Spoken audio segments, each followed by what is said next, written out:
Okay, so immunity actually doesn't involve just antibodies, it involves cellular immunity.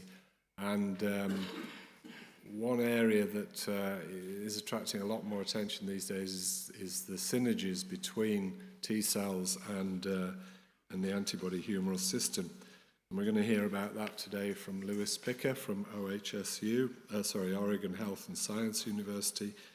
And Lewis's title is Investigation of T-cell antibody synergies in HIV/SIV immunotherapeutics. Lewis. Thank you, Dennis. And I'd like to thank the organizers, including Dennis, from the bottom of my heart for inviting me here, and mostly to compliment them. And what a great meeting this is, a combination of cutting-edge science and fun that has been rare in my 40 years of doing this. So thank you and congratulations on having such a great meeting. With regard to the science, I mean, the technology we just heard about, the technology we heard about yesterday and the day before is just sort of, as my wife would say, gobsmacking in terms of its sophistication and in terms of its elegance. But I would remind everybody, including all the young people here, that no battle plan survives first contact with the enemy. And so what hasn't been emphasized so much here, and I'm going to talk about today, is really that the fact that all of these ideas, all of these elegant products that are being made represent hypotheses that we hope will work in vivo, but really has to be stringently tested in order to achieve the goals, the therapeutic goals for which we set out. And that's what I do, particularly in areas where there are stringent non-human primate models. The non-human primate really allows hypothesis testing as well as iterative development to make products better. The topic which I'm going to talk to you about today is one that Gary Nabel mentioned yesterday, and that's the topic of HIV cure. And as I'm sure everybody in this room is aware, ART therapy is perhaps certainly one of the top 3 medical breakthroughs of modern times.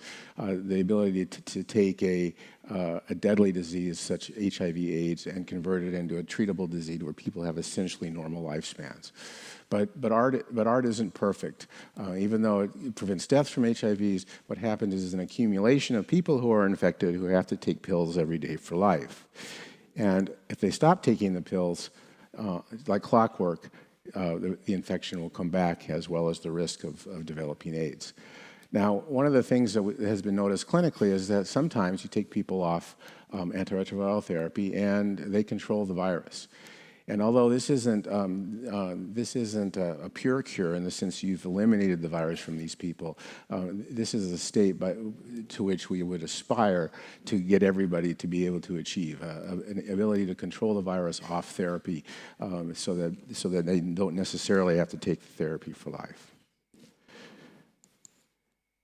Now, I mentioned, not everything is there a good non-human primate model for, but for HIV there is, and probably it's probably, in my opinion, one of the best animal models around.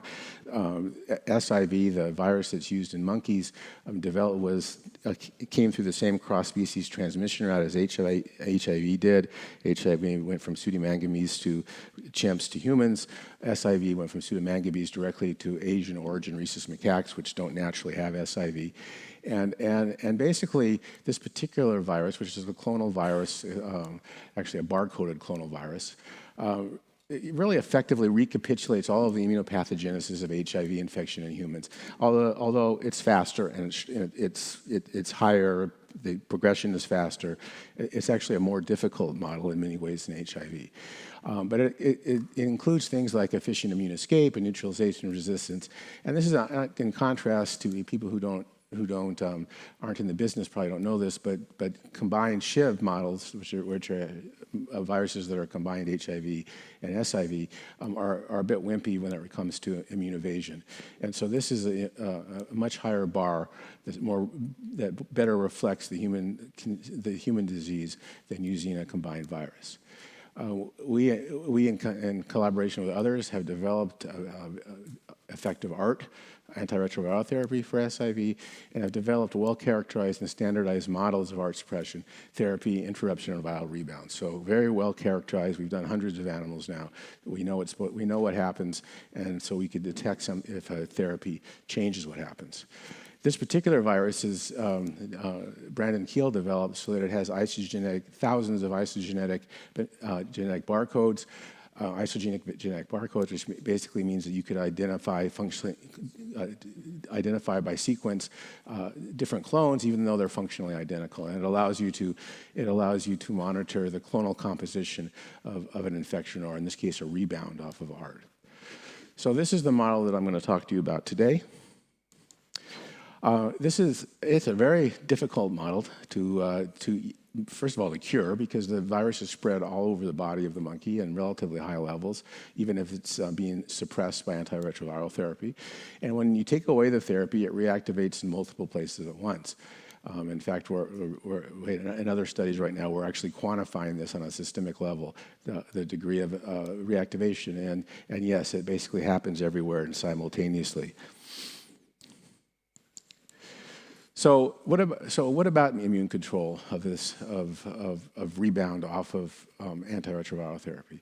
Well, one thing that we notice right away is that if you look at the rebounding virus in a group of animals that are coming off of ART, and you compare it to primary infection in animals which are otherwise similar, there's about a 1.5 to 2 log difference. So the immunization that occurs during the first infection before ART is administered and develops during ART is actually not completely protective, but provides quite a bit of viral load reduction. And just to show you, these are actually the orange line here is the primary infection for these same animals, showing that they would have been the same, but now when they were put on ART here and released from ART, and they do better.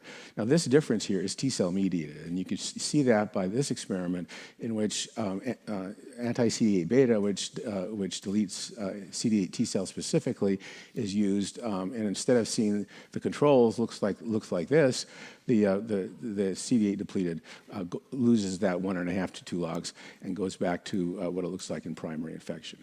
So CD8 T cells clearly have an effect, but that effect only occurs late after peak rebound, and then or during the process of rebound, and mitigates but does not completely control the virus.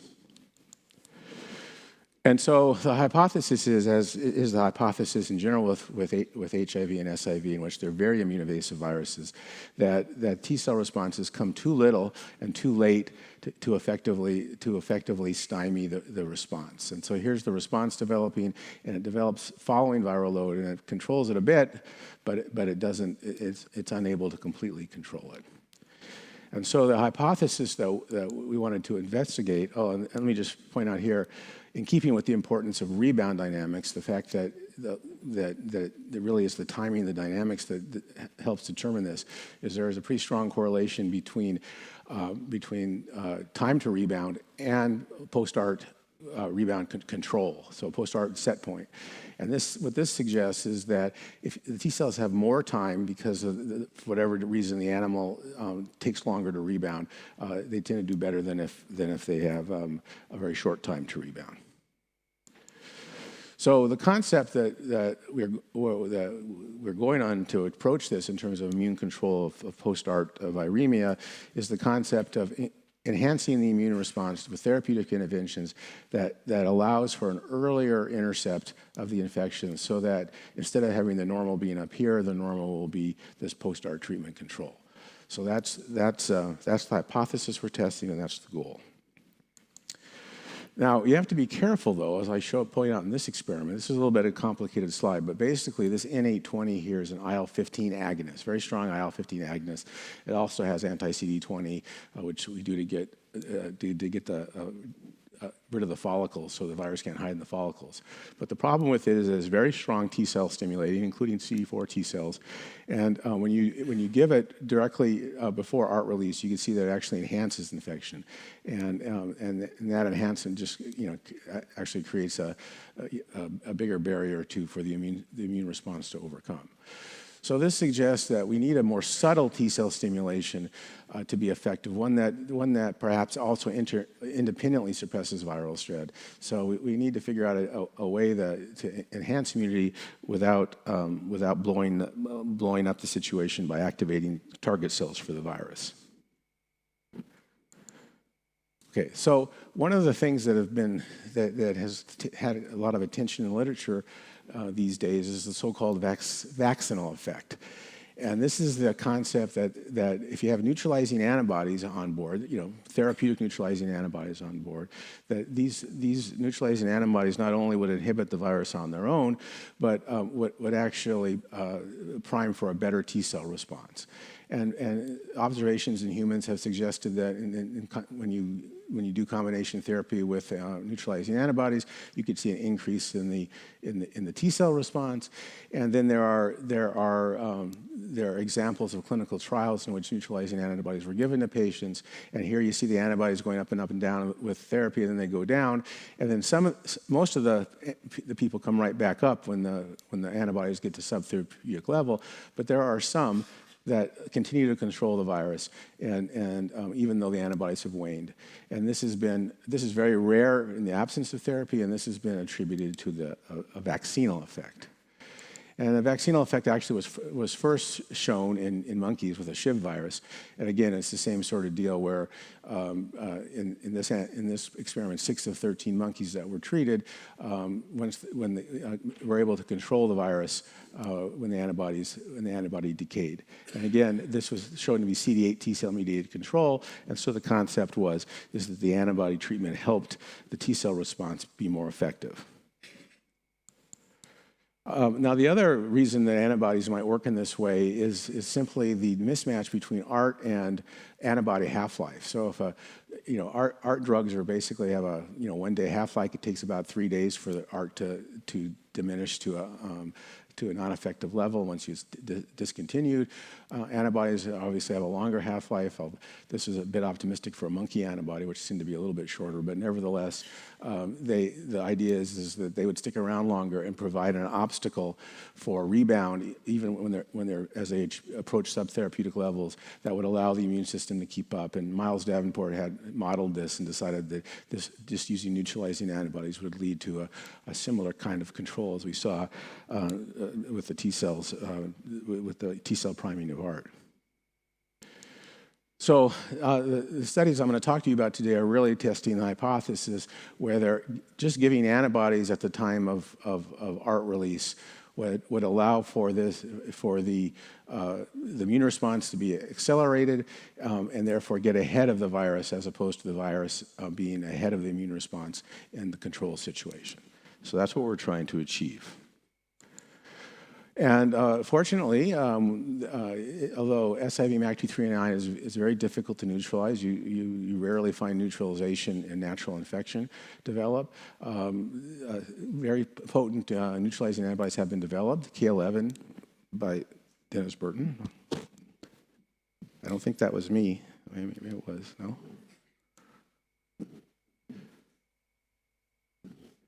There we go. Whew.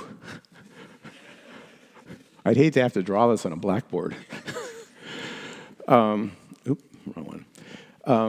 Anyway, these antibodies have different targets, so they can be used together. Glycan hole and V1, V4 loop versus the CD4 binding site. Importantly, they're able to neutralize 100%. So that's so there aren't resistant species of this virus in response to these antibodies. And both of them have documented ADCC activity, meaning that the FC portions are functional. So the development of these antibodies gave us an opportunity to test this hypothesis. And just, in pilot studies, we can show that if you apply even to animals that are actively viremic, if you apply these antibodies, you suppress viral load. And basically, the virus comes back when the antibodies sort of go down below a titer of, 1 to 500 to 1 to 1,000. Somewhere in there, they tend to, the neutralizing titer isn't enough to keep this active infection at bay, and it pops back up. But it's not because of mutation. It's just because the virus, the antibodies levels decay. So we've done a number of studies to address this question. The studies are typically organized like this. You take animals, you infect them with this barcoded virus, so you have lots of barcodes in there. You put them on ART, typically at day 9, because we've shown that's a full reservoir, but that you don't gain anything. You don't get any more replication competent reservoir by letting it go longer. And then we put them on ART so that they're aviremic, and then ultimately anywhere from 30 to 70 or however long you want to wait, weeks later, we release them from ART with or without therapy. And the first thing we notice is, of course, is that the animals that were treated with the broadly neutralizing antibodies, again, this is both antibodies at 20 mg per kg, so it's a relatively high dose versus a control IG, were significantly delayed in rebound from basically 2 weeks to 10 weeks.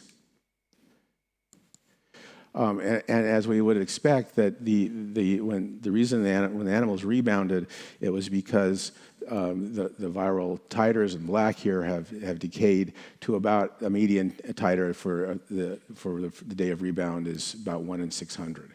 And that's sort of a typical neutralizing titer that needs to be, you need to achieve above that if you want to keep viral suppression constant.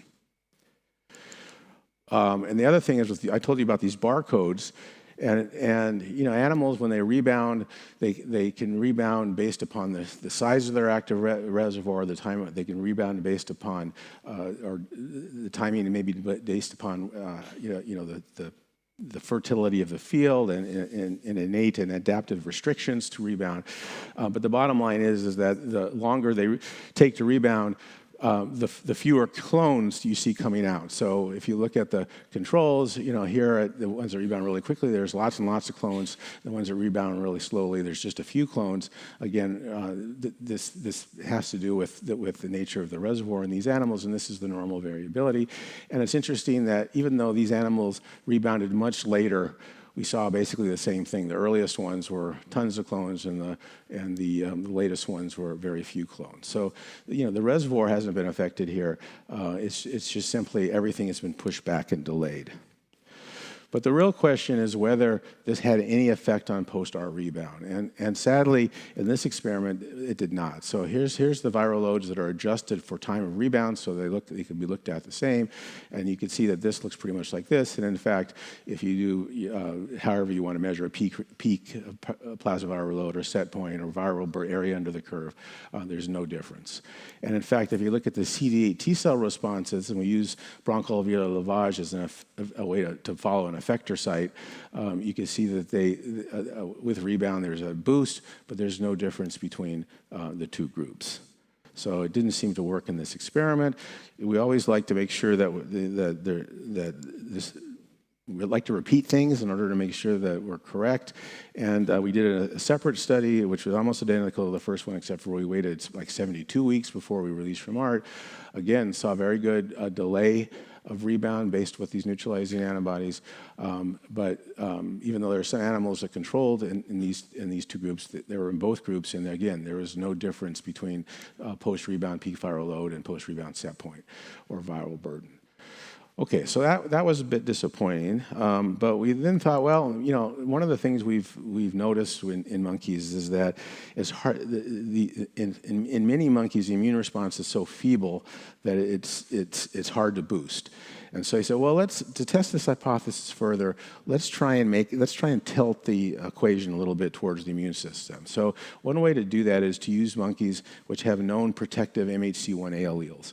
And these are them here. These animals are more likely to be elite controllers spontaneously, although by no means do they all become elite controllers, but they have more effective responses. And the other possibility we thought about is delay ART a little bit to give more time for the immune system to be exposed to virus in order to maybe make a more robust response. So we decided to do a third cohort where we use monkeys only with these alleles, and we delayed ART start to day 35 rather than day 9. And just to point out, protective MHC alleles don't affect, just in general, in control animals, don't affect time to rebound in the normal situation, but do affect set point viral load by somewhere around a log or a little over a log. So clearly, these animals have a higher, more effective immunity. Okay, so this is study 2. And again, same sort of format, except for we started ART later, and we used all animals, all that had protective alleles, and balanced them with respect to males and females. And interestingly, we saw the same delay. In fact, the delay was even longer with these animals. Instead of coming out at 70, it was coming out maybe at day 98. But when you look at viral load, again, this is adjusted for. Well, it doesn't even matter if it's just for rebound, because you can see that basically the viral load profiles, even though they're improved over what we were looking at before, are still no difference between the control and the neutralizing antibody. Here's the viral loads adjusted to rebound. And again, no difference, and T cell responses to rebound were identical. So again, we're beginning to show that at least with these reagents, this hypothesis does not seem to be passing the test of experimental rigor. Well, one thing that was interesting, though, that we saw is that if you compare the day 9 ART guys to the day 35 ART guys, and again, the difference is really mostly protective alleles. There's really no difference in the post-ART rebound survival curves of the controls. They all come back exactly at the same time. But the post-ART rebound survival curve of the ones with protective alleles were significantly delayed from the ones that didn't have protective alleles in that first experiment. And this is, we're not quite sure why this is, but this suggests that the prolongation of the pre-rebound period by antiretroviral therapy did allow the protective alleles to do a little bit more in preventing rebound. So it's a little hint of activity. But as I said before, when it came to the end game, which is what happens after rebound, we did not see a difference. And finally, again, we're pretty exhaustive. We asked the question whether neutralizing antibody therapy would enhance anti-PD-1 therapy. So we have previously shown that if in the absence of neutralizing antibodies, you just use anti-PD-1 in the post-ART period, you could increase control of the virus at least as long as the PD-1 was being administered. And so we asked the question: would delaying rebound and having anti-PD-1 on board would we show a more pronounced effect, PD-1 effect? And sadly, again, the answer is no. There is an effect with PD-1, but it's certainly no different, maybe not even as good as we saw without the neutralizing antibody. So in summary, neutralizing antibodies at the time of ART release significantly delays time to rebound. That's great because it shows that the neutralizing antibodies are working as advertised. However, the application of neutralizing antibodies alone did not provide for an enhanced post-ART viral control. We could find no real evidence of a functional vaccinal effect, except for that very small difference I showed you, which is the delay in rebound that we saw in the animals with protective alleles. The rebound dynamics associated with the decay neutralizing antibody titers indicated at fully suppressive levels, neutralizing antibodies effectively limit viral spread, which means they're basically acting like an antibody-mediated antiretroviral therapy, which could be useful for people who need drug holidays and so forth, but it doesn't seem to be offering an immunologic advantage, even when we add checkpoint blockade and tried to see if the neutralizing antibodies would help that. It did not. It's possible that longer suppression periods or neutralizing antibodies with engineered functional enhanced FC would reveal more therapeutic benefit, but at least with a natural antibody, we did not see the desired effect.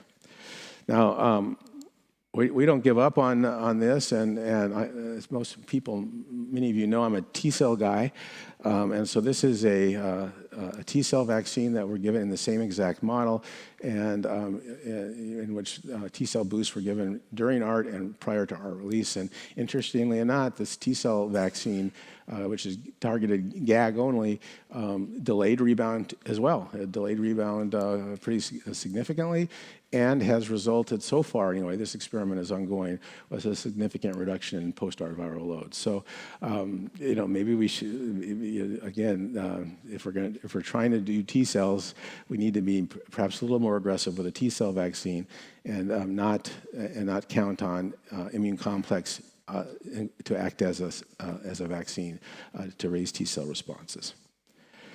And that's all I have to say. It takes a huge group to do these kinds of studies, and these non-human primate studies, and these are my senior partners. Particularly a shout out to Jeff Lisson, who I've worked with for 23 years, who does all of our viral studies. Brandon Keel, who made the barcoded virus. Afa McCoy, who supervised all these studies, and all of our other collaborators shown here.